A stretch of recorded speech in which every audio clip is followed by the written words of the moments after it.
amis, j'espère que vous allez bien. Moi je vais super bien et surtout je voudrais vous remercier pour tous vos nouveaux abonnements, vos commentaires, vos likes, vos encouragements. Vous ne savez pas mais vous me donnez beaucoup de force. Dernièrement j'ai parlé des business que vous pourriez faire, n'est-ce pas, pour le style de business que vous pouvez faire avec un peu ou pas de moyens. Et là aujourd'hui je reviens avec une vidéo sur comment commencer votre business. Donc 7 points à savoir avant de commencer votre business. Si c'est quelque chose qui t'intéresse, si c'est quelque chose que tu aimes, si c'est quelque chose qui t'intrigue, alors n'hésite pas à liker la vidéo, à la partager pour aider également autour de toi et à commenter ou alors à m'écrire si tu as un souci ou alors si tu partages mon avis ou pour donner ton avis aussi. Alors la première chose à savoir quand tu veux faire ton business, évaluer si tu disposes d'assez de revenus. Si tu es endetté, tu devrais normalement sortir de cette phase là. Si c'est que tu as assez, tu peux commencer ton business. Si tu n'en as pas assez, il faudrait bien que tu cherches un peu plus de fonds pour commencer. Maintenant, ça dépend de quel genre de business. Tous les business ne demandent pas forcément la même quantité de ressources. Donc, c'est à toi de savoir combien tu as besoin pour commencer ton business. Et pour ça, je t'invite déjà à faire un business plan. Le business plan sera un peu comme ton guide, ton business que tu veux commencer. Donc, en faisant un business plan, tu auras les ressources, les dépenses, tu auras le coût de chaque chose dont tu as besoin pour commencer ton business. Tu n'as pas besoin d'aller peut-être voir un expert, sauf que tu as les moyens. Ou alors si tu connais quelqu'un dans ton entourage qui peut t'aider, mais tu peux déjà commencer par toi-même. Et comme je disais, ça dépend du style de business. Alors la deuxième chose, ou alors le deuxième point que tu devrais connaître si tu veux commencer ton business, déjà d'être inscrit sur Facebook, Instagram, Twitter si tu en as, mais même des personnes qui vont avec TikTok. Actuellement, les gens passent beaucoup de temps sur leur téléphone.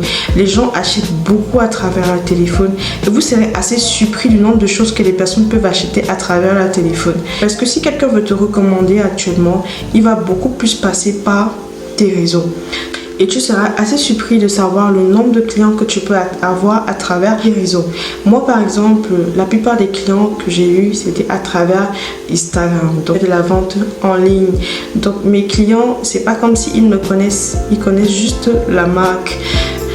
Dans ton business, il faut également inclure ce côté nouvelle technologie. Alors le business plan te permettra non seulement de connaître le nom de ta marque, le business plan te permettra de connaître les couleurs qui déterminent ta marque, ton business plan te permettra de connaître les valeurs que ta marque propose. C'est très important, donc prenez le temps de vous asseoir et de vraiment mettre les idées en place. C'est quelque chose que la plupart des personnes sautent beaucoup. Ils se disent non, comme j'ai l'argent, je vais faire ça.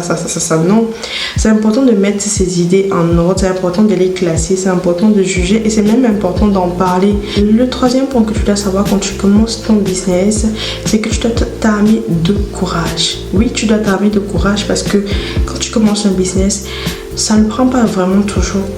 Oui, la famille va t'acheter quelques articles, tes amis aussi vont t'acheter quelques articles, mais ça sera juste pour te booster. Et après, ça va rester là. Donc, si tu ne travailles pas ton mindset, parce que c'est très important d'avoir le mindset avant même d'imaginer, avant même d'avoir le résultat. Si tu n'es pas fort mentalement, tu vas te décourager et tu vas arrêter ton activité. Donc, tu dois te préparer à ce que au début, tout le monde va t'aimer, tout le monde va apprécier.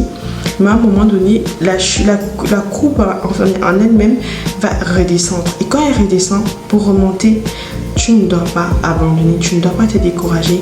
Tu dois te dire que oui, le métier d'entrepreneur, ou alors oui, le business, c'est comme ça. Il y a des jours où on gagne, il y a des jours où on perd. Et quand ça tombe, c'est à toi de chercher les solutions. Donc quand ça t'arrivera, je ne le souhaite pas forcément, mais si ça t'arrive, essaie de chercher les solutions et non les problèmes. Focalise-toi sur ton mindset. Dis-toi que tu peux y arriver. Essaye de regarder des vidéos de motivation. Essaye de regarder ton parcours. Essaye de toi-même voir en tant que client ce que tu proposes. Est-ce que c'est vraiment top? Peut-être tu dois améliorer quelque chose, on ne sait pas, que ta famille ou bien tes proches n'ont pas pu te dire. Tu ne devrais plus faire ça. C'est-à-dire que quand tu gagnes de l'argent à travers ton business, ce n'est pas ton argent. Tu dois pouvoir, oui, te payer, mais tu dois pouvoir fixer un pourcentage pour te payer. Ce n'est pas parce que tu vois que ça marche, tu vois l'argent entrer, ou non, tu prends, tu dois gérer les couches du bébé, tu prends, tu dois faire telle chose, tu prends. Tu oublies que tu es en train de finir ton capital et que ton business, c'est toi-même qui es en train de le ruiner. Ne mélange jamais ton argent avec ton argent personnel ou alors tes besoins personnels. Tu dois pouvoir séparer. Ah oui, tu dois séparer. Moi, je le dis parce que j'ai vécu ça. Donc, par expérience, je te conseille de ne pas le faire. Alors, quand tu viens de commencer ton business, ça concerne également les réseaux. Tu dois pouvoir toi-même faire ta prospection commerciale. Donc, c'est important de prospecter. Tu peux commencer, ça dépend du domaine où tu es. Tu peux contacter des personnes lambda, par exemple, pour leur informer que tu as ouvert quelque chose ou tu as commencé une activité et que tu aimerais proposer tel ou tel service. Les gens vont voir ça un genre. Mais si tu fais ça, au moins, au lieu d'avoir 0 personne qui voit tes publications ou alors au lieu d'avoir quelqu'un qui ne savait même pas que tu existes, tu entres dans sa messagerie, tu parles poliment parce qu'il y a des personnes qui nous agressent. Ils commencent un business, ils viennent seulement bonjour, si tu veux le poulet, contacte-moi ou voilà mon numéro. Ce n'est pas comme ça. Non, il faut draguer. La vente, c'est la drague. Si tu ne sais pas draguer ta clientèle, vraiment je ne sais pas. Tu dois être poli, courtois et respectueux. C'est ce qu'il faut. Tu dois draguer comme quand tu dragues quelqu'un, une femme ou un homme en fait. Si tu viens de commencer une activité, tu pars voir telle personne, tu fais des messages et tu t'en vas t'abonner à ces personnes-là. Quand tu finis t'abonner, tu commences à lancer tes messages. Bonjour, nous sommes tel, j'espère que vous allez bien madame. Tu personnalises ton message. Nous proposons actuellement tel ou tel service à votre disposition. N'hésitez pas. Et même si la personne ne veut pas t'aider, je te promets, écris sur ce format-là. Moi, je vais lire et je vais dire merci de m'avoir contacté. Au besoin, je vais regarder. Au moins, j'aurai dans ma tête que quelqu'un m'a contacté poliment, gentiment. Et je suis sûre que si je suis dans le besoin, je vais penser à cette personne pour lui offrir cette chance-là. Donc, revois ton service client, revois ta manière de faire, revois ton service, revois le côté commercial. Ta prospection commerciale doit être top, mais pas le harcèlement. C'est pas parce que tu as écrit un message que tu n'as pas répondu que tu vas harceler une deuxième fois pour envoyer un deuxième message. Non, tu n'as pas besoin de ça. C'est calmos. Alors un autre conseil que je ne savais pas quand je commençais mon business, c'est qu'il fallait que je me sacrifie au moins 3 mois ou 4 mois. Ça rejoint un peu l'histoire de la paye. En fait, j'avais commencé mon business et comme je vous ai dit, j'ai commencé à manger un peu l'argent de mon business. Et je me suis dit, aïe. Et j'ai repris en fait tout, j'ai recommencé. Et pour que ça donne en fait, je me suis dit, d'accord, ok. Ce que je vais faire, c'est que pendant les 3 premiers mois, je ne vais pas me payer. Parce que je me rappelle, je ne travaillais pas. Je ne vais pas me payer, je ne vais rien avoir de cet argent. Je vais juste prendre l'argent, réinvestir et lancer. Et ça, c'était une amie qui m'avait donné ce conseil. Elle m'avait expliqué que les Bamileke, par exemple, excusez-moi de prendre une tribu, mais ce sont des personnes très intelligentes et des personnes très, côté calcul là, côté épargne, tout ça. Vraiment, c'est des personnes qui savent budgétiser.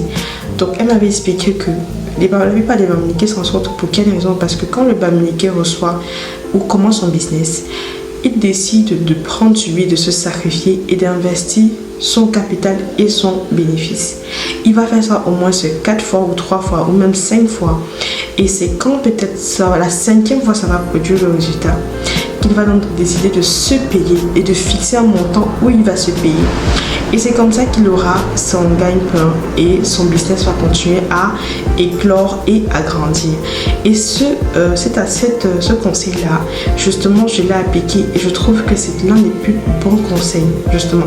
Moi, je vous parle de ça parce que c'est vrai que ça peut être difficile si c'est ta seule source de revenus, mais fais quand même l'effort de ne pas consommer ton argent parce que si tu consommes l'argent de ton business, comme je l'ai dit plus tôt, down, ça va finir, tout ça va s'éteindre. Tu dois te sacrifier pendant un bon moment pour avoir les fruits de ton effort. Terminer avec le 7e point, c'est qu'à travers le business que tu propose un business qui aura de l'importance ou alors qui va créer le besoin ou qui a la demande ou le besoin. Donc c'est très important d'avoir un business qui répond aux attentes des personnes parce qu'actuellement, ce que tu dois savoir, c'est que les gens achètent des choses soit par émotion, d'accord, ou alors soit pour un besoin, pour combler un besoin. Donc ton business doit pouvoir apporter une solution à quelqu'un. Ton business doit pouvoir apporter des souvenirs à quelqu'un. Et c'est la raison pour laquelle tu vas voir que les personnes qui font des business, donc des gens ont vraiment besoin, ou des business qui rapportent des sentiments d'amour, de paix, de joie, de tout ça, tu vas voir que ce sont des business qui fonctionnent énormément.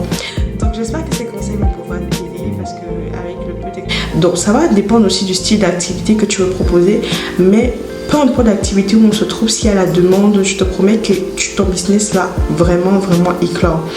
Donc concentre-toi vraiment sur les aspects humains, parce que j'ai pu rassembler un peu ce que moi je trouve important pour pouvoir aider autour de moi pour commencer à un business, parce qu'il y a des personnes qui ne savent pas forcément comment commencer, mais prends ces points en considération et tu verras que tu pourras t'en sortir. Donc j'espère que cette vidéo t'a plu. Si c'est le cas, comme je l'ai dit, n'hésite pas à liker cette vidéo, à la partager autour de toi, et si tu as des questions, n'hésite pas à me les poser. Je serai toujours contente de répondre à vos commentaires et je vous fais plein de bisous. On se dit à la semaine prochaine. Ciao, ciao!